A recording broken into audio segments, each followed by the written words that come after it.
And many of you project managers may feel the same way. Even though you're not working at little startups, you still are a startup project manager. So think about that. Hello and welcome to my channel. My name is Kayla, and this is where we talk all about project management in lean teams and startup organizations. First off, I want to say hello and thank you to all of my subscribers. You guys are awesome. Thanks for hanging out with me. And if you're new, watching for the first time, I would like to welcome you and invite you to subscribe. Let me know what questions you have. I'm really interested in this area of project management, and I want to know how I can help you. Okay, on to today's topic. Now, today's topic is something short and sweet. I want to talk about an idea from a book, a very popular book that I'm sure many of you have heard of, if not read yourself. The book is called The Lean Startup, and it's by Ries or Ries. I'm not sure how to say the name, but it's a very good book, very popular book in the entrepreneurial community and the startup community, especially 10, 15 years ago. This was kind of like the it book of the time. I got this book as a gift from one of the startups that I worked with, and it has a lot of really great ideas in there for how to work in lean business, what lean business means, specifically in terms of startup and moving into the 21st century as business and the world is kind of going through all of these changes. So really good book with some interesting ideas in there. And the reason why I want to talk about this today is because I received a note from one of my subscribers, and they said, I'm a project manager, but I don't work in a startup. However, I feel like I work at a startup.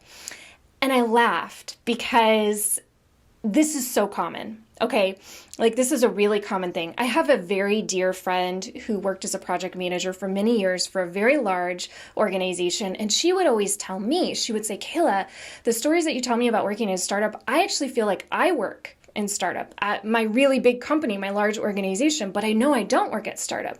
And we would kind of scratch our heads about that until I read this book. And in this book, it talks about what the definition of a startup is, which is essentially creating a product or a service under conditions of extreme uncertainty. So that's what a startup is. And it talks about the idea of a startup not just existing, in these small businesses, small tech companies that pop up in Silicon Valley and wherever else you might think of a startup existing.